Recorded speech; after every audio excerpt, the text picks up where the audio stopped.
आप सभी को मेरा नमस्कार। नेटवर्क न्यूज़ 18 के माध्यम से सस्टेनेबल डेवलपमेंट गोल्स के विषय में आयोजित सेकंड एडिशन में मुझे सम्मिलित करने के लिए आयोजकों का मैं आभारी हूँ। इस उपक्रम के माध्यम से एसडीजी इस विषय पर होने वाली चर्चा के जरिए संपूर्ण राज्यों सहित पूरे देश में शाश्वत विकास होने के लिए काफ़ी मददगार साबित होंगे। आप सभी जानते हैं कि इंडिया की आबादी में महाराष्ट्र की हिस्सेदारी करीब 10% है। इसमें शहरी आबादी की हिस्सेदारी 45.2% है, जो राष्ट्रीय औसत के मुकाबले ज़्यादा है। अपने देश के लिए एसडीजी हासिल करने के वास्ते राज्य सरकारों के साथ पार्टनरशिप भी उतनी ही अहम है। ज़्यादातर फंक्शन जिनका एसडीजी पर असर पड़ सकता है वे संविधान के 7वें शेड्यूल के स्टेट या कंकरेंट लिस्ट में है। इससे हासिल करने में राज्य सरकारों की महत्वपूर्ण जिम्मेदारी का संकेत मिलता है। Maharashtra is one of the most prosperous states in India and it is also known as the financial capital of the country.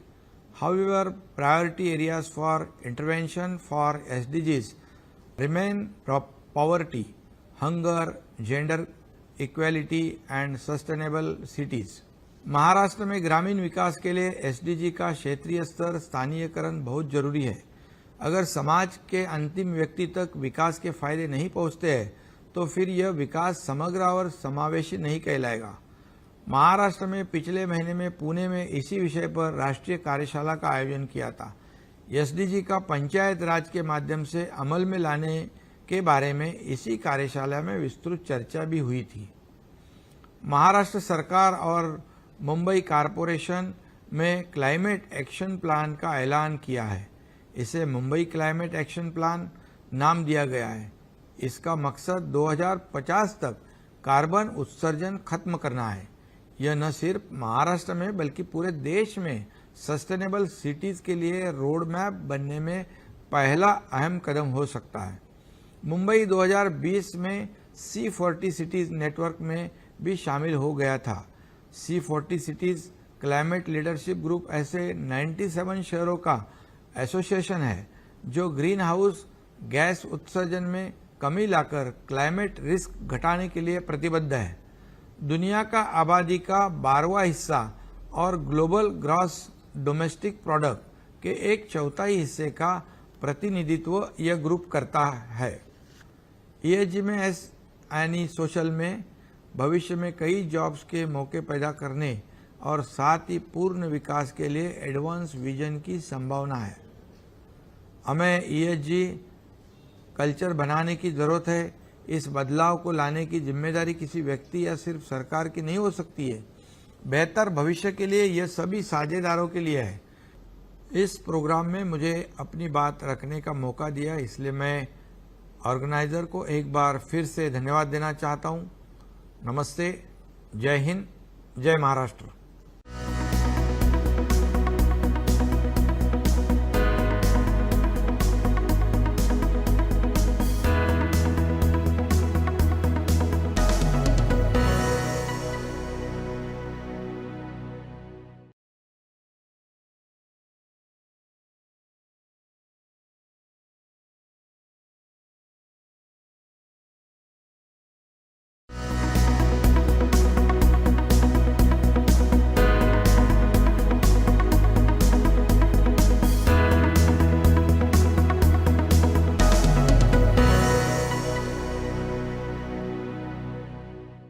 AB InBev और नेटवर्क 18 ने जो इंडस्ट्री के बारे में एक प्लेटफॉर्म क्रिएट किया है उसका मैं स्वागत करता हूं और उनका अभिनंदन भी करता हूं। महाराष्ट्र राज्य ने हर बार इंडस्ट्री को सपोर्ट किया है, चाहे वो इंसेंटिव स्कीम हो, सब्सिडी स्कीम हो, हमेशा महाराष्ट्र स्टेट इंडस्ट्री के साथ रहा है। सिंगल विंडो सिस्टम रहे या मल्टी मॉडल लॉजिस्टिक पार्क अभी जो नया गडकरी साहब के नेतृत्व में आ रहे हैं वो रहे, या अल्ट्रा मेगा प्रोजेक्ट रहे, उनको हर बार महाराष्ट्र स्टेट ने सपोर्ट किया है। बेरोजगारी जो है वो दूर करने के लिए महाराष्ट्र सरकार, महाराष्ट्र राज्य प्रयत्न कर रहा है और उसमें हम सबको माननीय मुख्यमंत्री एकनाथ जी शिंदे और उप मुख्यमंत्री देवेंद्र जी के नेतृत्व में यश आएगा। पर्यावरण पूरक इंडस्ट्री जो है वो लाने का भी हम प्रयास कर रहे हैं। कल भी मैं चाकण, तलेगांव, दाभाडे, रांजणगांव, टीटीसी, ये जो हमारे बड़े इंडस्ट्रियल एरिया है वहाँ मैंने विजिट की। वहाँ जो उद्योजक है, वहाँ जो इंडस्ट्रियलिस्ट है, उनको क्या प्रॉब्लम्स है वो मैंने वहाँ खुद जाके उनके साथ मीटिंग की है। इसलिए मेरे ख्याल से आपने जो ये प्लेटफॉर्म क्रिएट करके दिया है ये अच्छी बात है। मैं उसका स्वागत करता हूँ, आपका अभिनंदन करता हूँ और ऐसे प्रोग्राम में महाराष्ट्र स्टेट आपके साथ है ये वादा भी करता हूँ।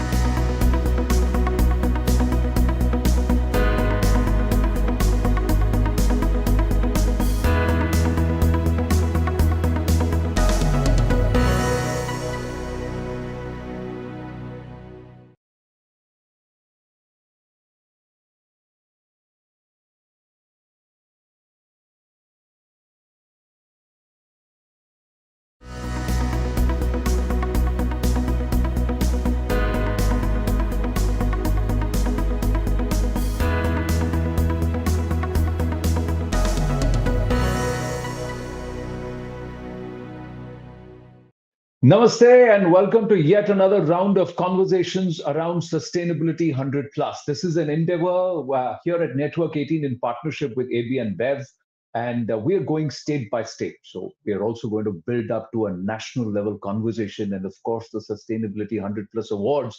But right now, we're going state by state. What is each state trying to do? What are the challenges there? And overall, can it contribute to nearly 25% of the world's population becoming conscious about what they are going to do to ensure that the next 100 years and beyond, there are generations which will have a cleaner, greener, and of course, a much more healthier planet Earth. What is it that we're going to do today to secure our tomorrow? So that's where the conversations are. And we are in Maharashtra, a state whose deputy chief minister and former chief minister, while speaking with me not so long ago, said that we have set the vision of a 1 trillion economy even before Uttar Pradesh and Yogi Adityanath spoke about it. And we will get to 1 trillion economy. Maharashtra is also the engine for our growth, one of the growth engines in our country. And of course, we have the financial capital of our nation, Mumbai city, and many who would call it, or Mumbaikas would call it as Amchi Mumbai. But how much is sustainability part of this entire discourse? So let's challenge some of our panelists today. Very, very August panel that we've been able to put together to have a very engaging conversation. So without much further ado, let me introduce all of them to our viewers here. Gyanesh Chaudhary ji is Vice Chairman and MD Vikram Solar. He's with us. So Gyanesh, namaste. Thank you very much. We'll get chatting after I introduce everybody else. Dr. Sanjay Kolte, CEO Pune Smart City, that is the PSCDCL, is also with us. Sanjay ji, namaste. Vishloka Nath, Head of Sustainability Tata Trust, is with us. Head of Policy and Advocacy, Tata Trust, and Acting CEO, India Climate Collaborative. There is a lot that the Tatas have been doing. Rajat Gupta, Senior Partner and Lead Sustainability Practice Asia with McKinsey, is with us. Rajat ji, namaste. And in India, Niranjan Hiranandani ji is also with us, co-founder and MD Hiranandani Group. He needs no introduction. His group needs no introduction. They are championing a lot as far as the infrastructural push is concerned. So from residential operations itself to also now powering industrial growth engines, warehousing. He's spreading his wings, he and his group. But is it sustainable? So Niranjan ji, I'm going to ask you that. I have huge respect for him. And we have Ashish Palta, Vice President Sales, AB Bev India. They've been doing something phenomenal globally, and we're proud to have them as our partners into the second season. They haven't tired of us, we haven't tired of them, and we are enjoying having these sustainability conversations, so which is fantastic. Yes, it's a very serious subject, but we'd like to keep the conversation free flowing. So let me start with Shloka ji, and let me ask you this. How far are we from being a sustainability conscious nation? And especially Maharashtra, which has been the growth engine, there is a huge amount of possibilities, but there are also a huge amount of challenges. So I'd like you to take this forward. It's a huge question. Thank you for coming to me first. So look, let me just preface this by saying, half of India's populations are going to live in cities by 2050. And so you cannot talk about net zero ambition without talking about the ability of our cities to actually transition to those necessary low carbon systems. So you're looking at things like urban infrastructure, buildings, flyovers, waste management facilities, etc. All of that, of course, ultimately presents a challenge to climate risks, but it's also an opportunity. So I think what we really need to do is actually reframe the way we're looking at the net zero challenge. There's a lot of action today that we can take to ensure that the infrastructure is low carbon, and also, quite honestly, beyond our contribution to sustainability goals and targets, what I really want to emphasize today is that low carbon urbanization, sustainability goals, they can also provide the economic and social co-benefits that this country desperately requires. So that, low carbon strategies can spur job creation in the private sector and local government. India's tremendous urban transition actually demands a very radical transformation of our built environment, our transportation and energy sectors. And so in order to ensure that we're not, locked into these very unsustainable trajectories, we know we have to decarbonize our systems, but that really is a tremendous opportunity to do right and do well. So I want to just ensure that as we have this conversation today, we're also looking at the benefits of transitioning.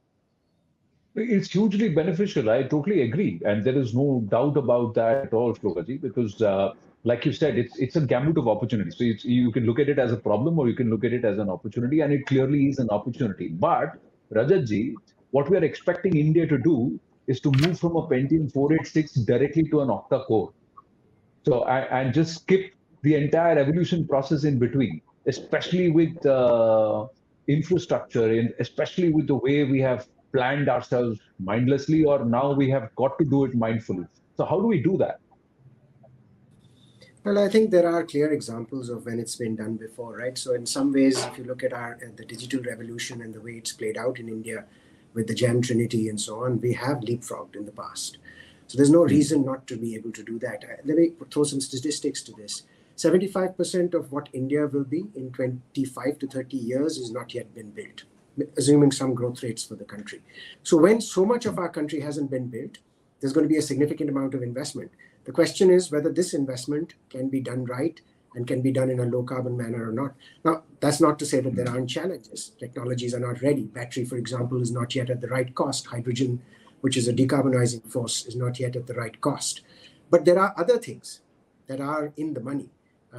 I'm sure you hear about this, but solar, for example, by virtue of both a combination of our regulations as well as the technology price reduction, is in the money. Fuel for two-wheelers is pretty much in the money on a total cost of ownership basis. So I think we have an opportunity here, as Shloka said, and there are forces, both tailwinds as well as there are some headwinds. Yeah, they are. Let's take Pune, for example, Sanjay. So much of opportunity in Pune. It's become the educational hub, fast becoming even a startup hub and a processing hub. We've seen certain parts of Pune, which used to be outskirts, now part of the city. I've gone there just recently, and I've seen it's evolved, it's grown, and people, it's bustling. It's no longer a small, city which is a 4-hour, 5-hour drive from Mumbai. It has now become just almost like a next door neighbor to Mumbai. That's the way. That's how this city has spread. But has it been mindful or mindless? Concerns with ecology, concerns with the way the planning has been done. Is it going to put more pressure, or is it going to ease? How easy or difficult is it going to be for Pune to become net zero? Yeah. As you said, the growth is really phenomenal. If you look at the city from all angles, as you said, from the manufacturing sector, the automobile sector, the IT sector, all these are contributing to the rapid growth of the city. At the same time, there is a huge responsibility on the urban local body and Pune Smart City and the various city administration agencies to cope up with the requirements and needs of the city. I would emphasize the preparedness of urban local body or Pune Municipal Corporation in a way that they have been working in the direction of having their policy support, solid policy support in this direction of moving towards low carbon economy or climate friendly initiatives. And they are, say, leaders amongst the ULBs to formulate certain policies like creation of, you can say, carbon emission inventory, which was created in 2012 itself. Then they have their Pune Air Quality Action Plan of 2019, the Pune City Resilience Strategy of 2019, the Climate Action Plan again of 2022, Cycle Plan, and Resilience Strategy. So all these things, they are directed towards taking the city towards net zero. However, they are being used as guidelines for taking smaller steps. When Pune Smart City SPV was created in 2015-16, certain projects were included in the Pune Smart City plan, which were helping in reducing the air pollution, improving the air quality, reducing the energy demand, use of say cleaner energy. Some of the projects I may name here, like Smart Street LED light project, which was implemented in the city with more than 1.87 lakhs of lights in the streets. City were replaced by the LED lights, thereby reducing 58% of the energy demand for the street light. Smart e-buses were procured. 150 of them were procured in the first batch in 2019. And since then, almost 3 to 4% of reduction in TCO2 has been observed in the particular routes where it was on the higher side. Certain pilots of e-rickshaws were implemented in the city. At the same time, solar rooftop project is implemented by the municipal corporation. Almost they are saving 1.8 crores of rupees, which were earlier spent on energy, by making their own buildings, schools, hospitals with solar panels. Plantations are coming up in a great way. At the same time, on the waste management strategy again, the city has been working. Almost 50% of its dry waste is being processed by some 11 plants in the city. Wet waste is also being processed by 5 to 6 plants in the city, which is almost more than 900 tons of wet waste, 1150 tons of dry waste. So this movement towards, and then waste to energy is also being attempted by this. On the EV side, again, making the city EV ready. The Pune has also taken a, and the city, the registration of EVs has significantly increased. They say they already 10% of registrations in the city are now EVs by February 2022, and they have kept a target of making it up to 25% by 2025. That is quite reachable, and at the same time they are strengthening the infrastructure for charging, etc. So although the needs are challenging, needs and extent of the city is challenging, but then the due to the legacy and the tradition and of the efficient ULB or competent ULB, efforts are being made in that direction.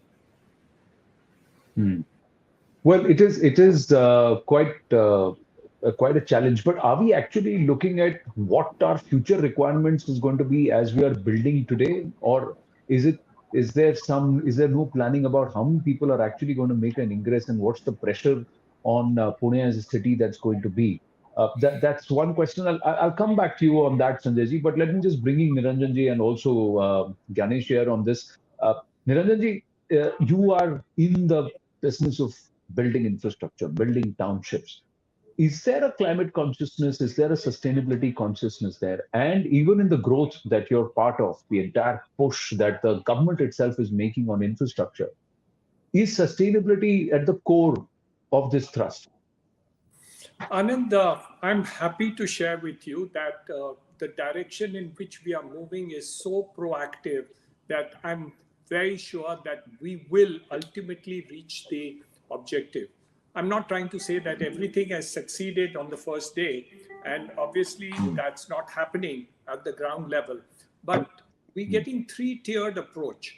Tier one, where we get the Prime Minister to issue directives that we want to attain sustainability. Dr. Kolte just now mentioning about what is being done at the city level as far as work is concerned. And the third, let's get into the private sector. We are definitely working in this direction. And Shloka just mentioned about what is being done by the hotels. But let me speak about what's happening at the project levels in terms of townships, for instance. We are now recycling 80% of our water in Powai and Thane. We recycle 4 million liters per day, and this recycled water is reused. So none of the sewage water really goes into the main gutters of the city of Mumbai. The Supreme Court has issued directive wherein the treated water for the entire city is required to be treated now, and municipal corporation is calling for tenders in order to see that the Mumbai city sewerage is going to be changed. We are now talking about electrical vehicles. We provide output in terms of EV charging across our townships, and in the new buildings, about 25% of the parking spaces are connected to EV charging ideas. Our buildings are already, the commercial buildings have been platinum rated green buildings, which means they are the most environmentally friendly buildings built to specifications for environmental friendliness and sustainability to the best standards in the entire world. So we are doing that kind of standard of buildings in the commercial side. On the residential side, we are also doing it, but we have some way before we can be better than the best. So it's happening at 3 levels: one at the government policy level, at the implementation level, and at the private sector level. Also, we find school children who are here now. Many of our schools that we have, the children plant 1 tree per year. So when we have 3,000 children in our school, they are committed to plant 3,000 trees themselves.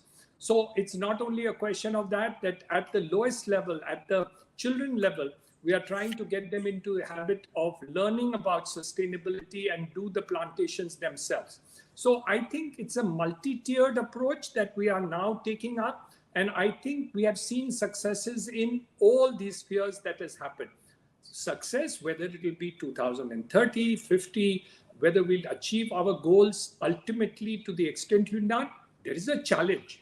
Remember today, 79% of the carbon emissions in the world is from the Western hemisphere, not the Eastern hemisphere.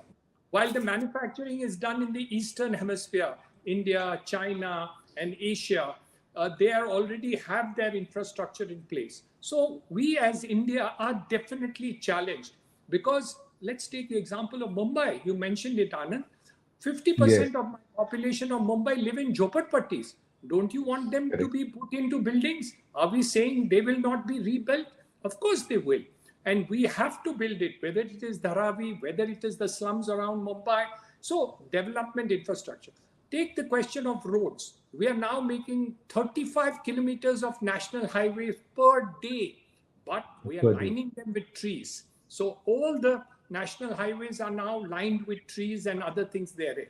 So sustainability is definitely an objective at all the tiers that we are doing. And thanks to people like TV18 continuing to bring about this subject and educating the people at your level, to the public, we at the education level in our schools and colleges, also into our topics of wherever we are speaking and talking. I think a world of a difference in order to bring this as a part of their culture. So that is something which we have to achieve. And if we can achieve that, then we will not even permit the government to default in any of these factors. So I think we are in the right direction. And I'm certain that we will achieve this goal with this multiple direction approach that we are taking. No, very well said, Niranjanji. But the thing is, the interesting thing with trees is that through the day, they give us a lot of oxygen, but in the night, they also give out carbon dioxide. So just because we are planting more trees doesn't mean that we can continue to produce more carbon and the trees will try and offset it. So that's another counter saying, yes, we need to plant more trees because we need the oxygen, but we have to consciously reduce the amount of carbon that we ourselves are putting, our net carbon footprint.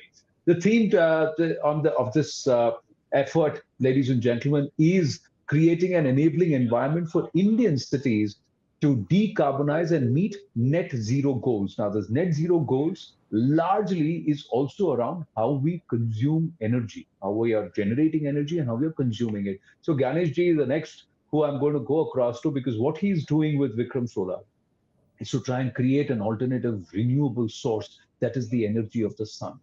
How easily can we tap it to make it worthy? If you have noticed, and I'm going to start with this, the smallest of the changes which is so effective is the local market near my house.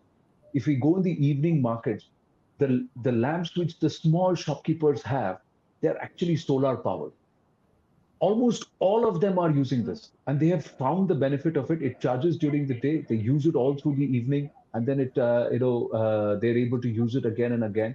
And that bulb which would hang from there, or they would be burning a gas stove and a gas lamp, all of that has gone away. You're talking about LEDs, but these LEDs consume electricity which is generated from our thermal power plants, where again it is a lot of coal that we are burning. So where are we, Ganeshji, in terms of really tapping into the power of solar? Hello, everyone. Thank you, Anandji, for this clean, sustainable 100 plus platform. It's a great way to connect and share ideas on sustainability. I couldn't agree more with Niranjanji on all the initiatives that corporates like his are taking and further need to take. But I think solar, for me, the journey started 17 years ago, when India did not even know so much what's happening in the renewable space. From then to now, India has done from 10 megawatt in 2010 to 59 gigawatt today. It's a huge trajectory that India has covered, and this has been possible by a lot of effort from all aspects, whether it is government, whether it is municipal corporations, whether it is cities, with all sorts of policymakers, including corporates and industries. But I think this is far from what we need to achieve. This is probably just 10% of what India needs to achieve, as per our Honorable Prime Minister's mandate to all of us as citizens, that by 2070, India needs to be carbon neutral. Why solar? Solar plays probably the most important part in the energy mix currently. Globally, the energy mix for energy is, fully, skewed towards thermal, oil, and fossil-based energy sources. But in the last 10 years, the dynamics have shifted phenomenally towards renewable. No, good to have you, because I really want to push some of the minds here today to think in a direction where we as a nation will be largely solar. Wind is another option which we can channelize, and of course there is water which we can do. But in terms of cost effectivity, and in terms of accessibility, and in terms of doability, solar seems to be right there within our grasp at every level, and that's why we will dwell on this in a little more. But Ashish, bringing you into the conversation, AB InBev is a company which globally has also moved into green financing. So the greener your footprint as a country, as a company, the lower your rate of interest. So it's a very smart move, but a challenging one. In India, we've been having this conversation, and I know over the past 18 odd months, I've spoken to a lot of your colleagues. We've interacted, a lot of efforts that AB InBev has done. One of the aspects which stands out post-COVID is this reverse migration. So people going back, leaving the cities and going back to their homes and trying to stay there. How effective can that be as part of our sustainability model, that those who've gone back, we create an environment that they can stay there, reduce the pressure on our existing cities? So I'm saying, is AB InBev next setting up its plant or factory far away from the city, in a place where it is going to create an entire town system? That's you've hit a lot of points out there, and I want to take this back and connect it with some of the things the other speakers spoke about. First of all, I was very inspired by what Rajat said, is that most of what we need to do in India, most of what we need to build in India still needs to be built. And with that in mind, I think AB InBev's sets the tone with its sustainability goals. And we have 4 goals to speak about there, which is around smart agri, water stewardship, circular packaging, and climate change. Now, I'll take each one of these to try and address some of the point that you brought up. I don't think today, and the consumer of today, he puts sustainability in his choices. He puts that as part of the choices that he makes. There was a recent Deloitte report that said 1 out of 5 consumers switch their choice because switch their brand choice because of reasons around sustainability. And our brands are positioned for this in exactly that way. So, for example, Budweiser is very, very linked with renewable energy.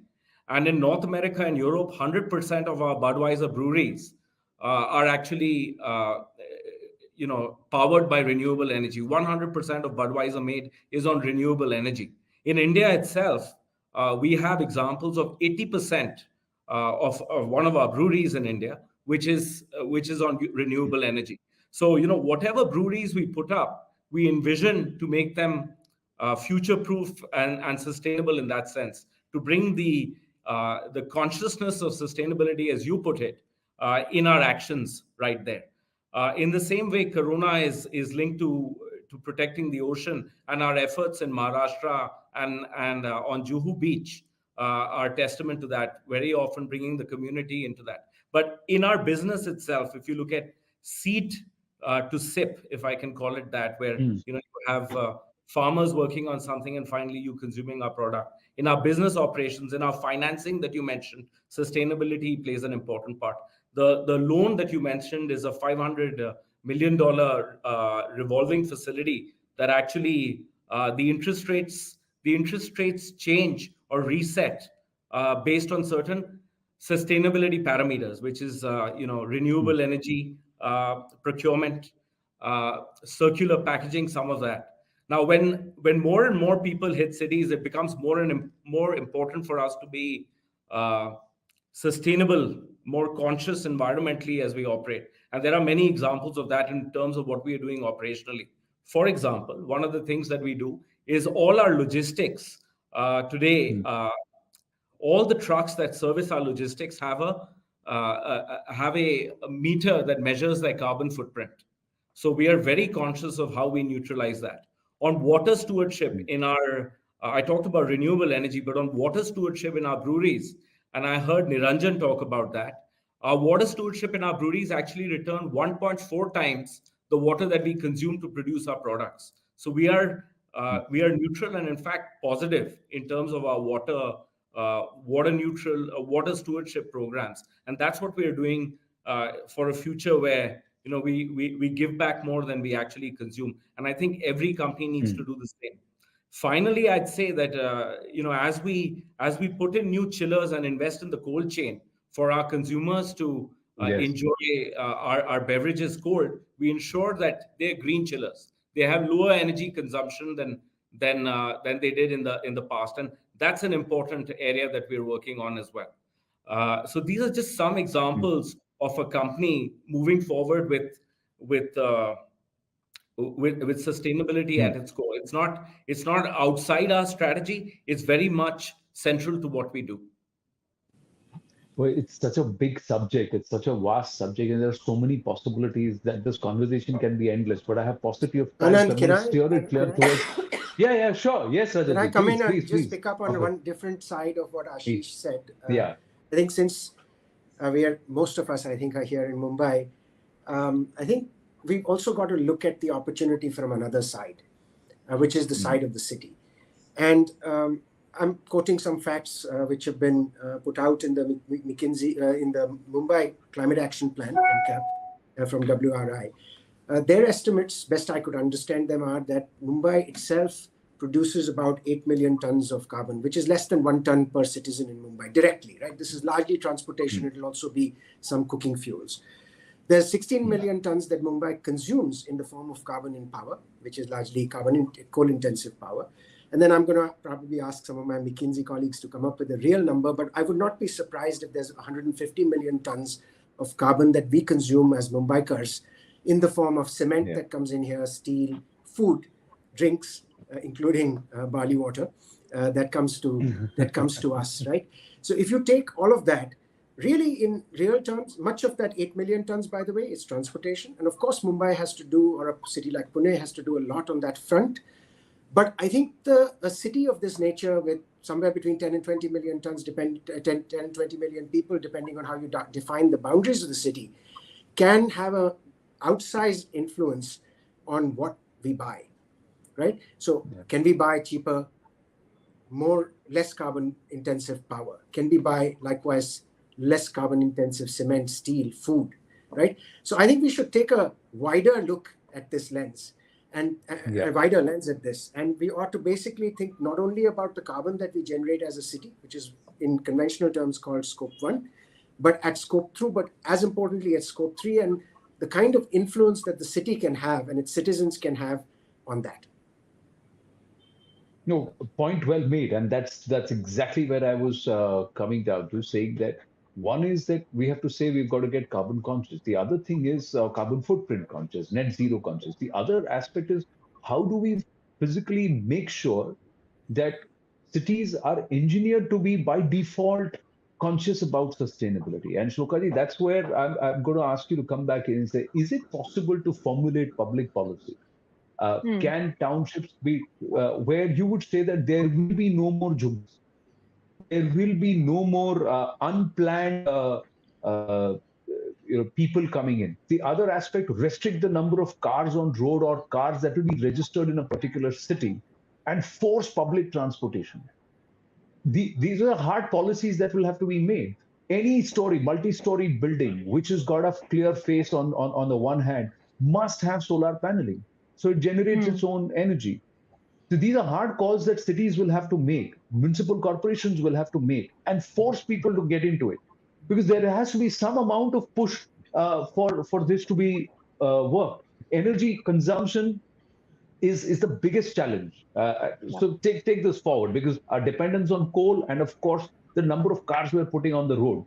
You say public transport, but if you allow so many cars, if you allow so many vehicles, individual, then people are going to go for it. Nations like Singapore have limited the number of cars. You want to buy a car, you bid for it, you pay extra. Make the cost of acquiring a four-wheeler on cities which are already facing pressure of carbon dearer. Absolutely. I think, Anand, you've brought up some brilliant points. I think some of my panelists have also made exceptional points. I think there are 3 or 4 things to say here to address, what you've just brought up. The first really speaks to what Mr. Hiranandani has also brought up earlier. And I thought actually that was an amazing point, because he was talking about equity in this development, in this urbanization as well as this development context, right? So integrated planning, the way you've talked about it, is absolutely the need of the hour. We need a multi-sectoral approach towards urban planning. We have to meet a number of different objectives. You've mentioned climate goals. I would add resilience and adaptive capacity, as well as, of course, we need to develop as a country. But we're talking about sectors like infrastructure for housing and transportation, all of which is highly emission intensive. And of course, that demand, as you rightly pointed out, is obviously growing in urban areas. But at the same time, access to affordable housing actually remains a barrier for many in urban areas. Urban transport right now across this country remains insufficient. So what you're seeing is that people are actually unable to access jobs, opportunities, or services. And there's, of course, a massive gender component to this as well. What we need is integrated spatial planning. You have to influence the way cities are built, right? You have to think about what is going to reduce urban emissions. So sprawling cities with separated land uses are actually going to encourage private vehicles. That's not a sustainable plan. You need compact and mixed use development to reduce those emissions. And what I mean by that is cities where you have residential and commercial services which can coexist. So you can cut down on travel time, you can minimize energy and land consumption. We have to think about how we're building out our cities. Furthermore, planning that actually incorporates nature-based solutions as well as blue-green infrastructure, that can really help reduce pollution, mitigate emissions through sequestration. You can improve community access to public services. And I think that has to remain topmost of our minds when we talk about carbon or emissions. We can't forget the people angle, and I think that's something that's going to be a unique challenge not just to India, but really to the global south. So if you take an example of a city like Buenos Aires, for instance, right, it has transformed an urban landfill into a nature reserve. It's restored local wetland and greening the entire dumping site. And now that reserve is not only a public space for residents, but it's an investment towards climate resilience, because the reservoir is actually helping mitigate flooding in that area. And that restored wetland has great potential to store carbon. So I think it's this integrated development mix. To your final point on policy, I think it could not be more important, right? We've realized that we have to shift to decarbonization at a city level. You have advisories like C40 cities. It presents an emerging template where cities can actually share their knowledge and experiences. In India, more cities, Rajat pointed this out and he's absolutely right, more cities can follow Mumbai's approach towards low carbon development. We do have to push for stronger policies and democratic processes towards a low carbon transition. Yes, our carbon footprint is important, but what is more important is where we put our vote and how we amplify our voices as citizens. We have to ensure that policies that are being put forward represent what we need in terms of moving towards decarbonization in India. So how people live and move in a city, whether they adopt public or private transport, those higher level decisions are really where you can see where citizen engagement is going to be important, where awareness has to be instilled within communities and public citizens, so that we can actually move towards more climate friendly policies overall. When I see the Mumbai skyline, first thought that comes to me is so much of glass. Imagine the amount of solar energy it can generate if they were all solar panels. So I see that in Noida. I see that in Delhi. I see that in all the cities where you bring these brilliant structures. They look phenomenal. They talk about our India's growth story. But are they contributing to the energy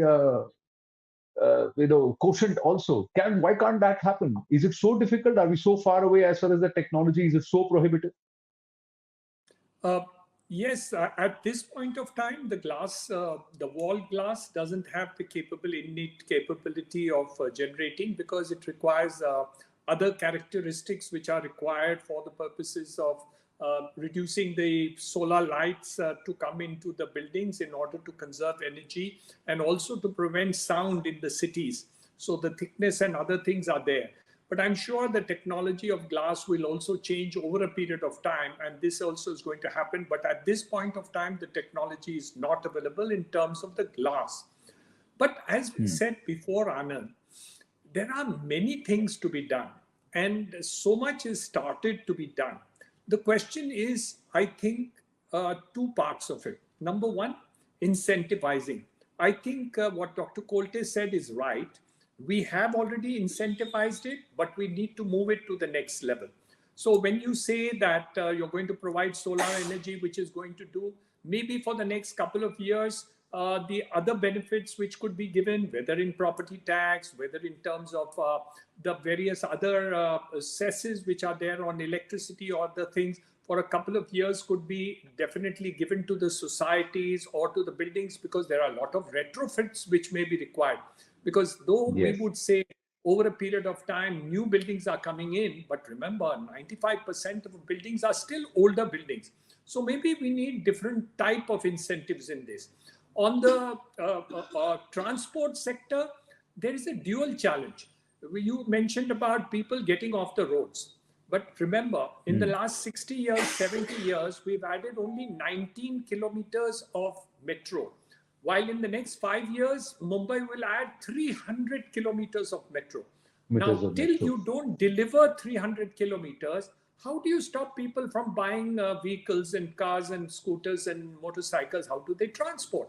But once you are able to get this 300 kilometers of metro out, then the idea of limiting the number of vehicles in a city and charging them additional tax for the purposes of buying various things or limiting the total number of the cities would become possible to do. So it's a beginning that we are making, Anand. And I think a good beginning is sought to be made. What is required, I think Dr. Kolte has clearly said that with additional incentives. On the other hand, I think the idea of private sector participation could also be enhanced. in all our corporate endeavors, whether we are in construction, whether we are in infrastructure, whether we are in manufacturing or the product, how can we actually get people to invest into manufacturing products and other things which are more environmentally friendly and less carbon intensive? I think all this will have to run parallel. It's happening, may not be at the pace at which we would like to see it, Anand, but yes, it is happening definitely.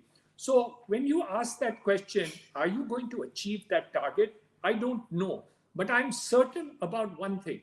We are moving in that direction. We are moving in the right direction. I went to a school where we had a function and I was the chief guest.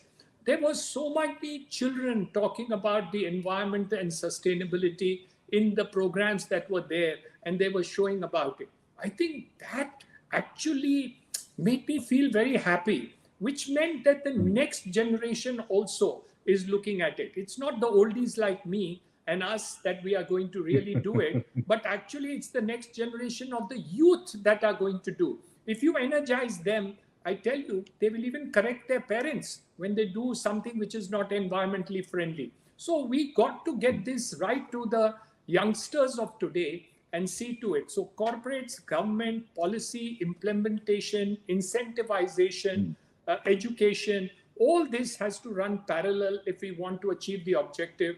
And certainly we can reach the moon. If today, for instance, we are the fourth largest GDP in the world or the fifth largest GDP in the world, I think it was a challenge. I mean, really, we met it and we were able to achieve it. But I think this also can be achieved by India. Prime Minister has led it, but it's all up to all of us in order to make it happen, not for him, but for us. Well, final 5 minutes of this conversation. I know all of us have got a very busy calendar, but this is a very engaging conversation. So I'm just going to request everybody to just stay on for another 5 minutes. I just want to bring in Vikram and get a comment in from Ashish before we wind this up. Vikram, why is it not possible? Beg your pardon, Ganesh. I'm just thinking Vikram Solar, so I just said Vikram. But Ganesh, let me ask you this. Is it not possible? All right, existing infrastructure, if not the glass buildings, but then those which have got straight walls, can we not design panels, or even working with the construction majors or people who are developing the smaller cities, developing tier 3, tier 4 cities, and turning out those which are towns into cities which are ready for expansion, and to work towards engineer a reverse migration and connect these, because the connectivity is happening. Roads are being built, like Niranjanji was saying, 35 to 38 kilometers per day is being built to connect all of Bharat.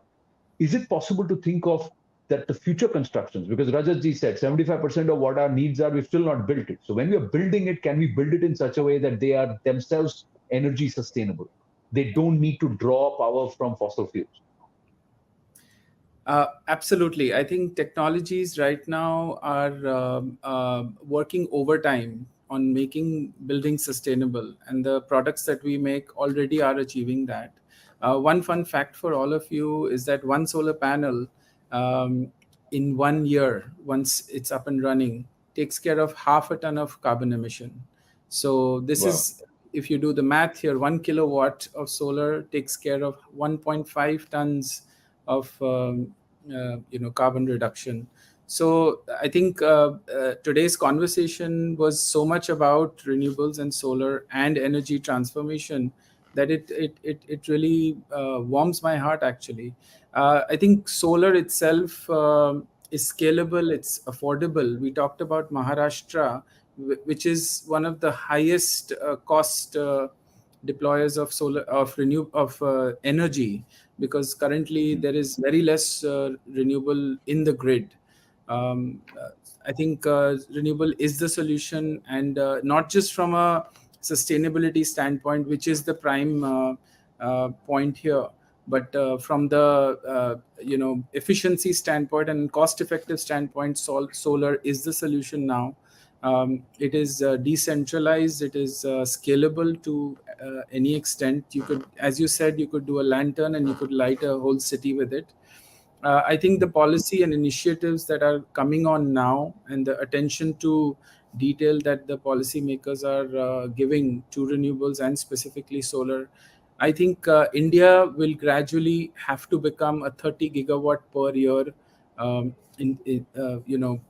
generator for renewable energy per year, which will get us to our target of becoming net zero by 2070 or even sooner. I think if we compare this data with Chinese or Americans, we are far behind. China is doing more than 100 gigawatts a year, which is ultimately going to take care of getting to carbon neutrality. One final point before I hand it back to you is that, as a nation, we must look at how we can recede the carbon that we are putting into the environment. And I think before we talk about improving the environment, we must look at how we can reduce what we are doing.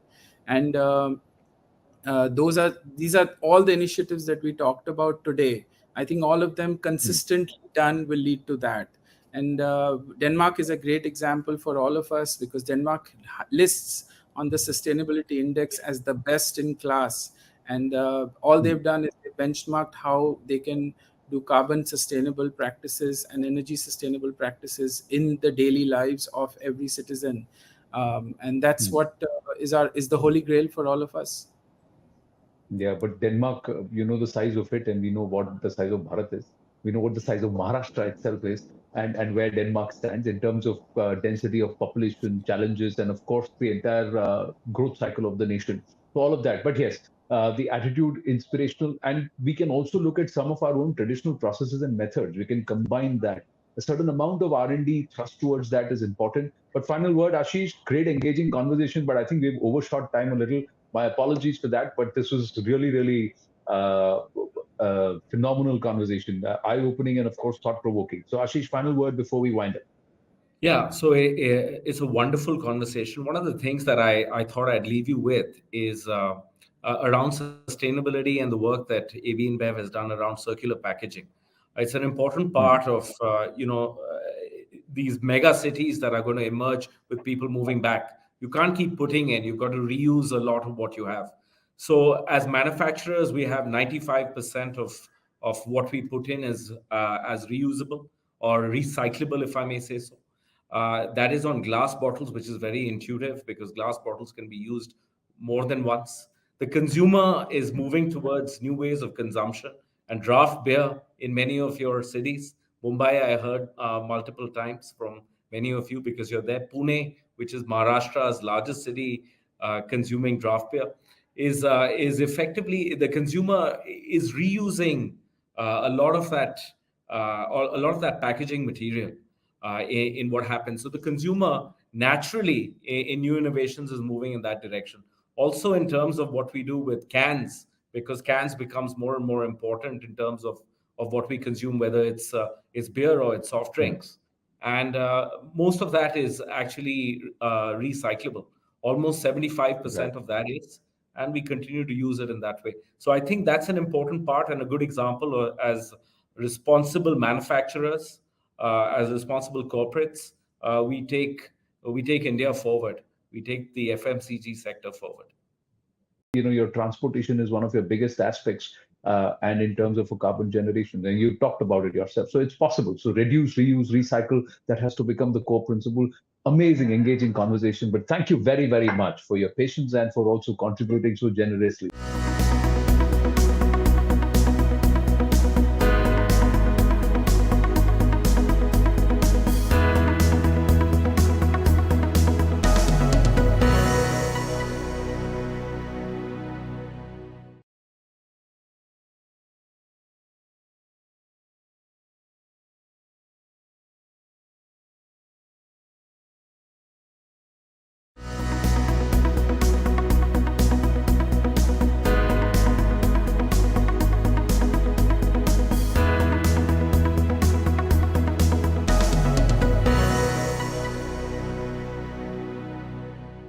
Indian industry is fully supportive of the vision of our Honorable Prime Minister for net zero by 2070, as announced at the UN Climate Conference COP26 in Glasgow.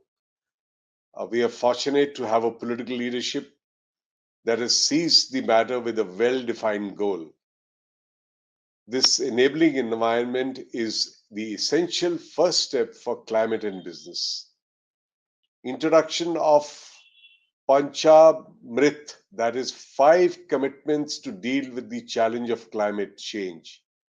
One word movement, that is life, where LIFE stands for Lifestyles for Environment at COP26 Summit, are some of the pioneering measures introduced by our Honorable Prime Minister Shri Narendra Modi. However, for India to lead and to make good on these pledges, we need Indian businesses to spur positive climate action across the business operations as well as the value chains. The actions of every single business is going to be central to the successful climate transition for India. Technology innovation and innovative financing will enable businesses to accelerate the transition. If India gets it right, we will be able to attract large investments and will also be able to garner significant market share across sectors in the world economy.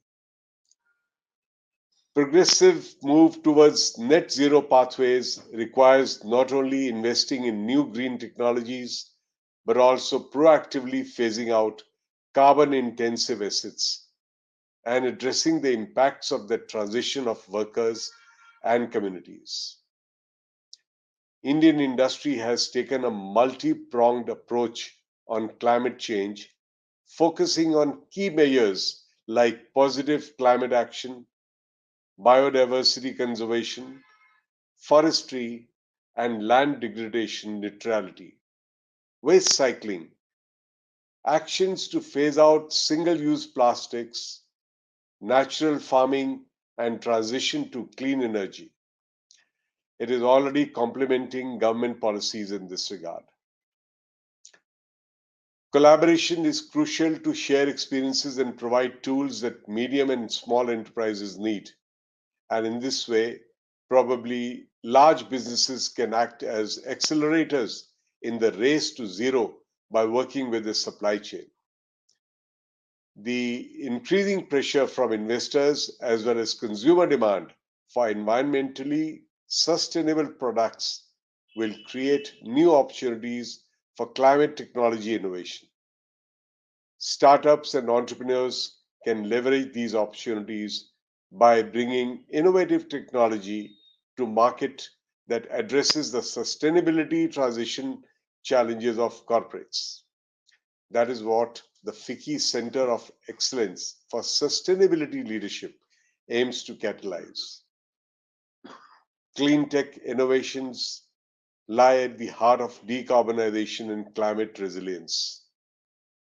These innovations should further be backed by funds that can pivot technology adoption at scale. Entrepreneurs and startups have the power to bring new and innovative products, technologies, and business models. Clean tech startups can help to bring cost and resource efficiencies in the entire gamut of climate and sustainability solutions space. Indian climate and clean tech startups have developed innovations in renewable energy, electric mobility, waste management, air quality, battery storage, water treatment, smart metering, alternate low carbon fuels, and many other areas that address emissions reductions and sustainability. India is seized of the opportunity to harness a green recovery, especially post-COVID, and put in place the building blocks for a sustainable and inclusive growth trajectory. Indian entrepreneurs can be the flag bearers of the green recovery.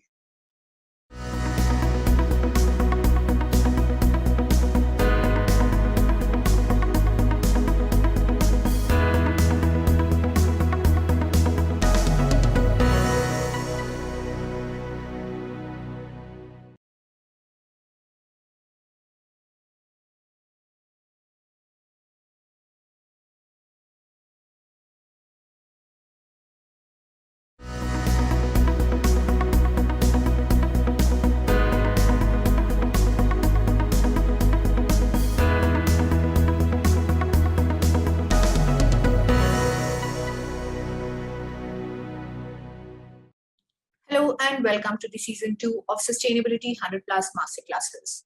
We are back with yet another session to educate you all on a buzzing topic, empowering Indian farmers for sustainable agriculture practices.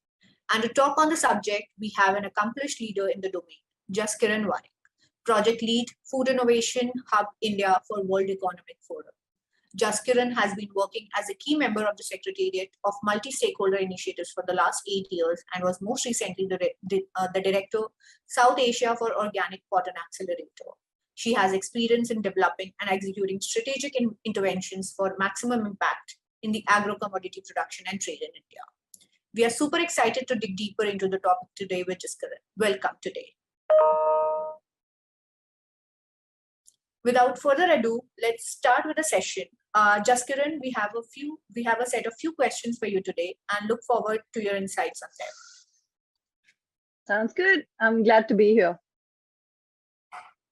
So the first question goes, the Indian agriculture is contributing around 15 to 20% in national GDP. What, according to you, are necessary and timely interventions at industry, institution, and individual farmer level for bettering the value derived from the agriculture? So I have to say that this is, I mean, if we had the answers to this question, we would probably have solved the agrarian crisis in India. But I think we can start with some of the interventions that are already on the ground. So I do believe that the government has done a really good job of setting up a lot of schemes and also implementing at the state level and at the central level. Some of these interventions can be the extension of the crop insurance scheme. There is a new digital agriculture acceleration framework that's being designed. So there is a lot that's already going on. It's about the execution of a lot of these. We're a very big country and a large population in our country is working in the rural sector, in the rural area, especially a lot of the youth. So some of the things that, that they've been sort of trying to execute on the ground hasn't really translated as well as it has when you read it on paper. And I think that is the key problem that we're facing in terms of last mile gaps, but also just last mile gaps, but also just trying to understand how to deal with the machinery that already exists and how to improve that while also making room for new innovations, new technologies. So a lot is happening side by side, and we're trying to do a lot of this in an effort to make agriculture more sustainable, more meaningful, more profitable. And I can't say that we haven't made progress, but I just feel like this is something that's going to take time. So if we keep our heads down and we keep doing it, whether it's at the industry level, institutional level, or at the farmer level in terms of how we work with farmers, how we create FPOs, how we create cluster blocks, and how we sort of move those forward and support those, I think all of these are drops in the ocean, but it's happening as we go, and it's not an overnight solution. So, absolutely, and I think you have very correctly pointed out that we need to keep on doing what we are doing, and it will bring on to the change that is needed. Moving on to the next question. How critical do you think is to stimulate farming landscape by improving access to credit and widening the scope of financial instruments? Phenomenally. I don't think enough can be said about how important access to credit is. Farming is not a very profitable business for a lot of the smallholders in our country. I'm not talking about the bigger farmers. I'm talking about the major chunk of farmers in our country. It hasn't been rewarding in a long, long time. Prices, of course, inflation prices keep increasing, but so do these for the farmer. For example, labor has become so expensive now. Inputs have become so expensive also because of the ongoing crises around the world, right? So you've got COVID, you've got the Russia war, you've got just rising prices of oil. Things have been happening that have really exacerbated a lot of the problems that a farmer faces. And what that does is that it really places burden on the purchasing power of a farmer. So if you're looking for somebody to spend money on their daily needs and essentials and for their family, or you're looking for somebody to invest in their business, the sort of choice is clear even to somebody sitting in a city, right? We're not going to invest in a business if our families need these essentials to just go on with our lives. And that's exactly what's happening. So a lot of good initiatives have come up, including, there's Samunati, there's Jai Kisan, that are trying to bridge this last mile gap when it comes to access to finance. What is key to understand is that even though we have a burgeoning ag tech sector and a fintech sector, the challenge has been that, one, we have too many, so it's causing a lot of fragmentation, and two, we tend to try and address only one part of the problem, thinking that, okay, if we solve this, everything else is going to fall into line. But that's just not happening. It needs to be an entire ecosystem approach, which is why ecosystem transformation is also at the heart of what the World Economic Forum is trying to do in agriculture. We've realized over the course of the past 20 years or so that, having these interventions that focus on just one agri commodity or one value chain or one part of the problem isn't making change sustainable, and it's not also making the change viable for the farmers, because you solve one problem and another one comes up. For example, micro irrigation systems, right? So way back in 2013, I was working with an organization that was trying to give interest-free loans to farmers to install drip irrigation. It worked wonderfully. Our partners were able to disperse these loans. We were also able to get the money back, showing that farmers actually do pay back their loans, which was really a huge thing at that point in time. What ended up happening, however, is once these were installed, the farmers started facing more problems. There's too much gypsum in the water. The water is clogging the pores in the micro irrigation systems. There are animals attacking. In the heat, the pipes are melting. After sales services in remote parts of the state were just not happening. This was a project we started in Gujarat. So you can't just solve one problem and then expect everything else to come together. Having said that, it is really important in terms of how we expand the scope of our financial instruments, and we need to start looking at FPOs and at farmers with a different lens, not as those who require this for, I know debt forgiveness has been something that has been debated time and time again, but I do believe that in all my experience for the past 10 years that I've been watching farmers do what they do, the access to credit piece isn't something that that we can just say that it's a failing way of addressing farmer issues. It's just about what are the mechanisms and what is the actual structure of that debt instrument or the financial instruments that we want to bring to the farmers, and what is the impact that we're making. And it's happening with a lot of these institutions as well, and that's why they're in this business. But they're also expanding their scope. They're also trying to see what more can they do. They're now trying access to markets. So there are pieces that need to be worked out, but in terms of the access to credit, there isn't anything else that is more important at this point in time for a farmer to continue farming. So yeah. No, absolutely. Echo the same thought along with you. Just one add-on question to it. Do you think it is more simpler in Western countries than in India? Like it's a bit more complex in Indian scenario?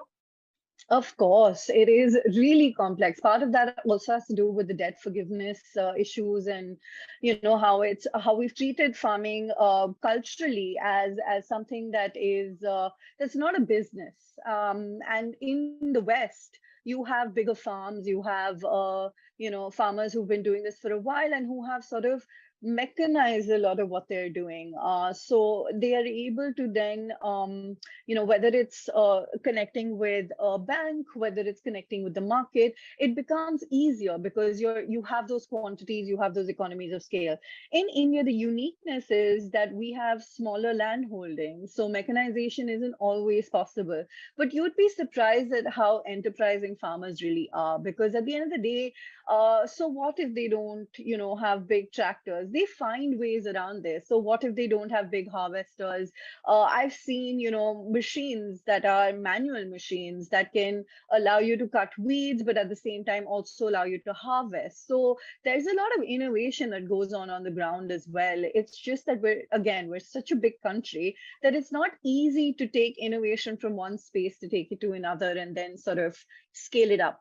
It requires an immense effort on the part of the government, on part of the farmers, on part of the communities that work with farmers. So all these not-for-profits and all the NGOs that are on the ground that are working on these issues. So again, I come back to it's a lot to do. There's a lot of work to be done. There's a lot of work that's already happening. It's just a matter of starting to consolidate rather than fragment, and starting to build things on top of each other rather than trying to just do something completely new. And the other part of this is also that we always expect innovation and technology and everything, all policies, to go top down rather than bottom up, and that's been a challenge as well. So really understanding the needs and requirements of the farmers is something that I think we do in a piecemeal way. And if we could do it in a more consolidated way in terms of understanding really what are the requirements, is mechanization the best way forward? Do we want to go in a direction that really supports the farmers in terms of finance or inputs? Those are the kind of things and those are the kind of inputs that we try and get through multi-stakeholder initiatives as well. So keeping an ear to the ground to understand, how to make things work in India is, of course, a big deal. And the thing with the West and East divide is also that India is actually a model country for a lot of the other Eastern countries. So they look to us to say, okay, how did India deal with the problem? So I think while it may be easier in the West, I also feel that the most innovation that happens, the most enterprising farmers that exist, happen in India. There's, something that we always say in these in the international circles is that if it works in India, it's going to work anywhere. So whether you're trying to do it in the States, whether you're trying to do it in Vietnam, if it works in India, then you have a solid case to start scaling it up. That's true. And I think you partially covered on my next question, that was like, what could be the role of innovation in the ag sector in future? I believe that, do you want to add on to this further? Well, I work for the Food Innovation Hub, and part of the reason that we exist is to amplify and accelerate innovations in this space. We think that there's a lot happening, but we haven't had enough bandwidth, and we haven't had enough focus on trying to really accelerate some of the solutions that exist on the ground. There are, like I've been saying, there are some wonderful ag techs doing some great work on quality assaying, on pledge financing, digitizing mandis and the market system. Also just trying to get farmers, COVID created this case for farmers to now have access to phones in a way that wasn't there before when I was sort of directly working with projects on the farm. Training farmers, creating awareness, everything has become digitized. So that's something that, requires a shift. It requires a mind shift. It requires credibility creation, because that's the other thing about farmers. They don't always trust easily. And you have to really work with them, build that community, and then see if they would be and once they believe you, once they trust you, it's really wonderful to see the way that they can change their practices and take things on faith. So I think innovation aside, and innovation is always going to play a big role in changing the tide when it comes to a lot of these sectors, whether it's agriculture, whether it's plastics, whether it's manufacturing, whatever. But what really matters is the relationship that you create and how much people are willing to take your word for something, or sort of try a new way of working in the absence of enough proof or enough evidence, because that's what you're trying to do. You're trying to generate that evidence, generate that proof, and then sort of move it forward. So the people who really walk with you on that path, farmers are some of the only people who will, because like I said, they're looking for things that can really support them, that can really help them with what they're doing. But at the same time, they're a treasure trove of knowledge themselves. So if something is, not working, they're going to tell you outright that this is not something that's going to work in this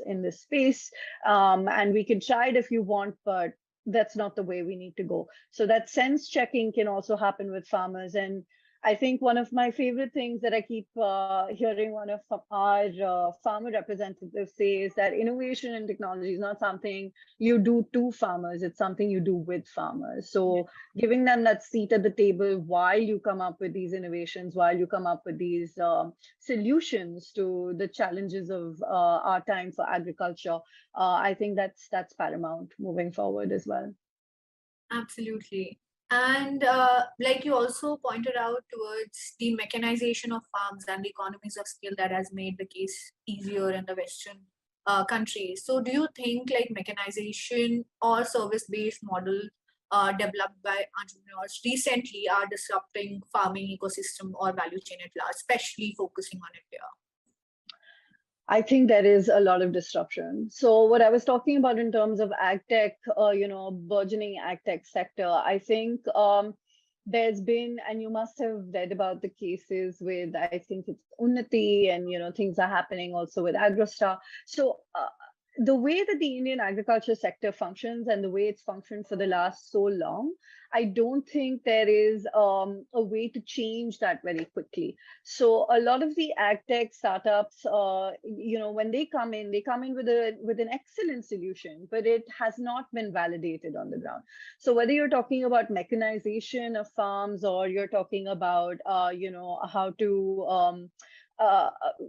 to collect data, how to give weather-based advisories, any of that. That's all things that come as a solution-focused package from a lot of these ag techs that exist. But the validation or the proof of the pudding is in the eating. And when that happens, we often find that there is a disconnect between what the farmers want or what the farmers can do and what is actually happening at the level of the ag tech organization. So I think in terms of disruption, there has to, innovation technology is always going to disrupt the normal, the business as usual model.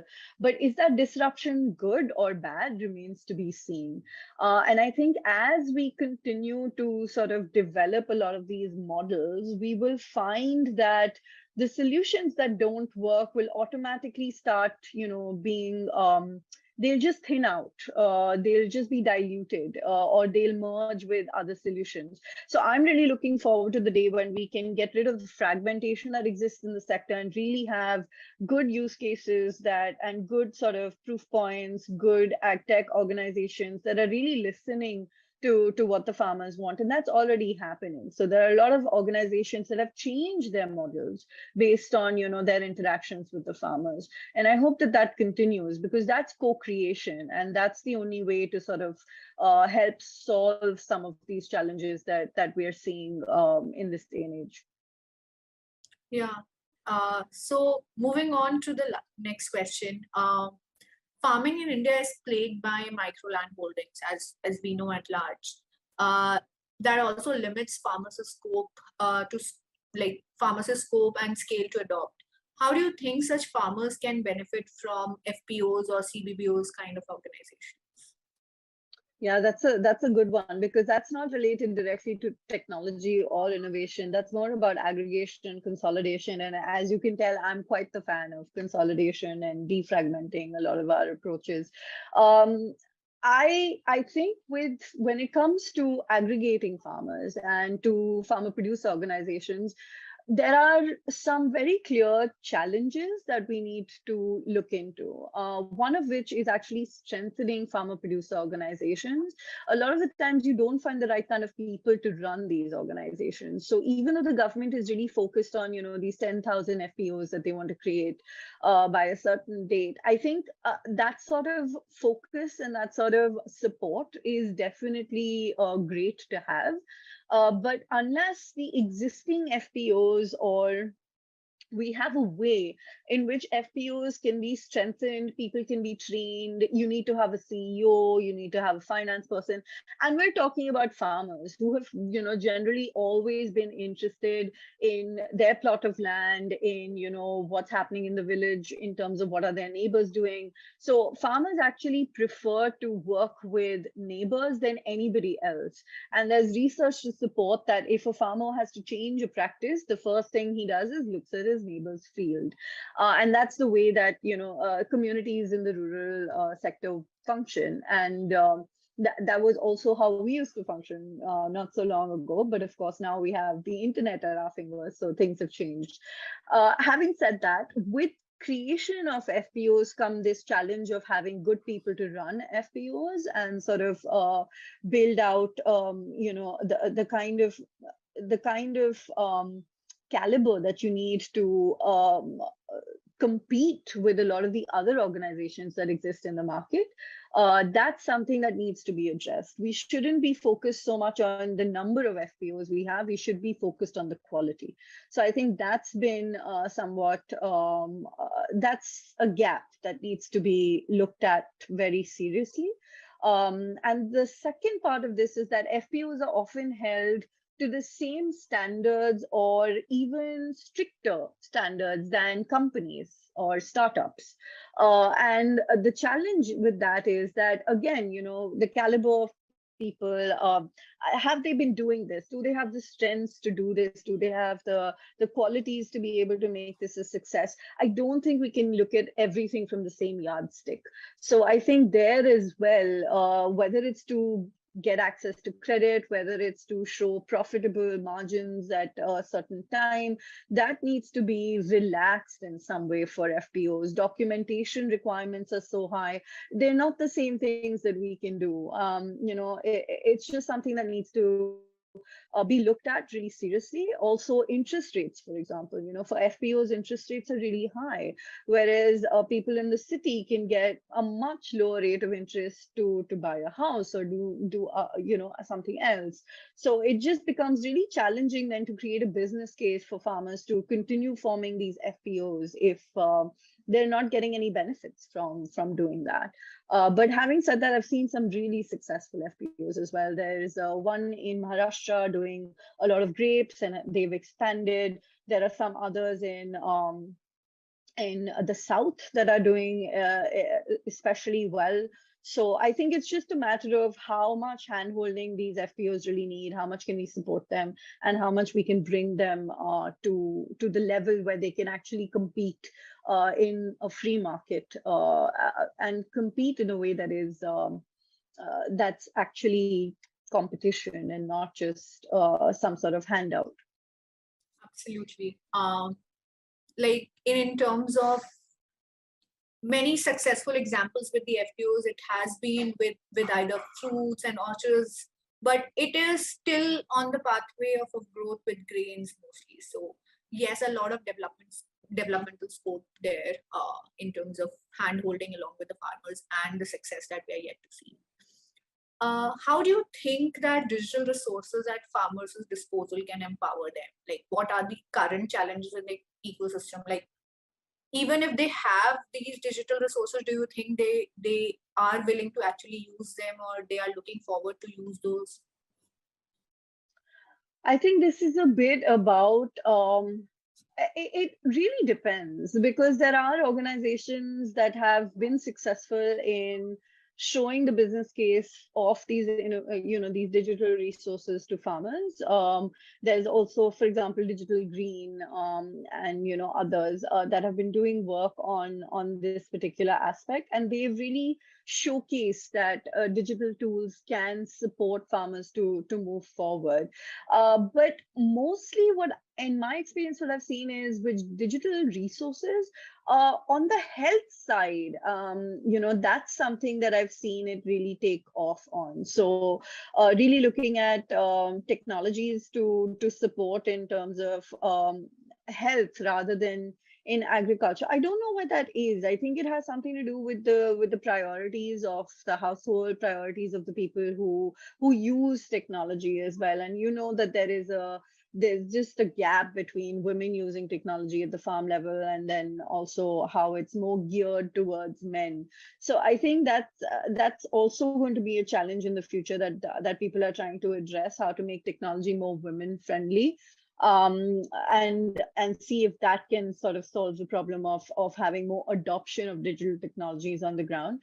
Once I feel the case is proven for the farmers on certain aspects, if they can see a clear benefit of using a technology, then chances are they're going to continue using it. So creating that business case to keep using this technology is important.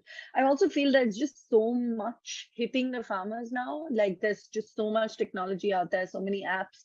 And farmers also, they get confused just like we do. The problem of choice exists regardless of whether you're at a farm or you're sitting in an office.